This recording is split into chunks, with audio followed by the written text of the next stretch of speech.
শাকিল, আমি আমি আমি আপনাদেরকে ভাই বহুবার সময় দিয়েছি, বহুবার বলেছি যে এইসব কথাবার্তা বলবো না, বলতে চাই না। আপনারা আপনাদের কাজ করেন, করেন নাই। আপনারা যদি মনে করেন যে বিডিআর এর লোকজনের সব ফাঁসি দিয়ে দিবেন, ফাঁসি দিয়ে দেন, যান, আপনাদের যা মনে চায় করেন।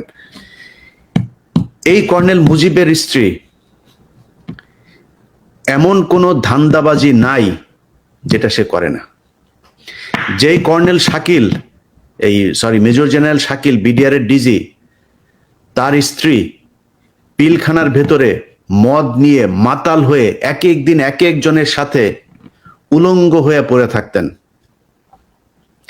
বিডিআর এর টাকা পয়সা আত্মসাতের সাথে এই মেজর জেনারেল ডিজি শাকিল তিনি জড়িত। 600 কোটি টাকা পাচার হচ্ছিল বিমানবন্দরে, সেই টাকা ধরেন। ধরার পরে সেই টাকা আবার ফের বিমানবন্দর কাস্টম যখন কিনা ইমিগ্রেশন যখন তাদেরকে ধরে, ধরার পরে এই জেনারেল মঈন সরাসরি হস্তক্ষেপ করেন, হস্তক্ষেপ করে সেই টাকা নিয়ে আসেন, বিমানবন্দরকে বলে আসেন এটা মিডিয়া টিডিয়া কোথাও করার দরকার নাই, এটা সেনাবাহিনীর টাকা, আমরাই পাঠাচ্ছিলাম, এটা নিয়ে আমরা দেখছি। সেই টাকা নিয়ে তারপরে দরবার হয় হচ্ছে কক্সবাজারের এক হোটেলে। সেই হোটেলে সেনাবাহিনীর অফিসারদের ভেতরে হাতাহাতি পর্যন্ত হয়েছে। সবশেষ সেই টাকা আর বিডিআর এর ডিজিকে দেওয়া হয় নাই।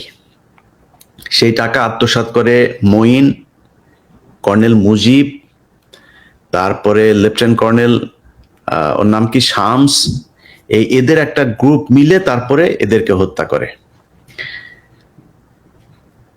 এই গ্রুপটার সাথে যে দ্বন্দ্বটা, এই দ্বন্দ্বটাকে কাজে লাগিয়েই ভারত দেখলো যে এই যে এদের মধ্যে একটা লেগেছে, সো এটা একটা সুযোগ, এটা কাজে লাগানো যায়।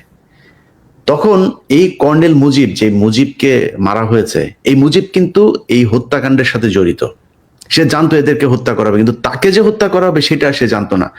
কারণ ভারত ওদের ভেতরে দ্বন্দ্বকে কাজে লাগিয়ে তারপরে দুই পক্ষের ভেতরে আপনার ঢুকে গিয়েছে।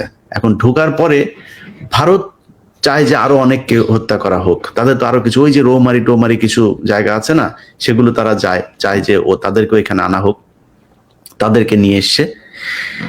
ঠিক পিলখানার হত্যাকাণ্ডের 2 মাসের ভেতরে আপনি দেখবেন যে যেই পদায়নগুলো করা হয়েছে, ট্রান্সফার গুলো করা হয়েছে, এখান থেকে অনেককে সরানো হয়েছে, অনেককে ঢুকানো হয়েছে। কর্নেল গুলজার সহ আরো অনেক দেশপ্রেমিক যেসব অফিসার আছে তাদেরকে এখানে ঢুকানো হয়েছে। এটা হচ্ছে ভারতের পলিসি, ভারতের পরামর্শে এটা করা হয়েছে। আর কর্নেল মুজিব এই পুরো কনস্পাইরেসি যেটা হয়েছে, আপনার বিডিআর এর যে সোলজাররা ছিল তাদের সাথে, তারা একটা কনস্পাইরেসির সাথে ছিল। তারা কিসে ছিল?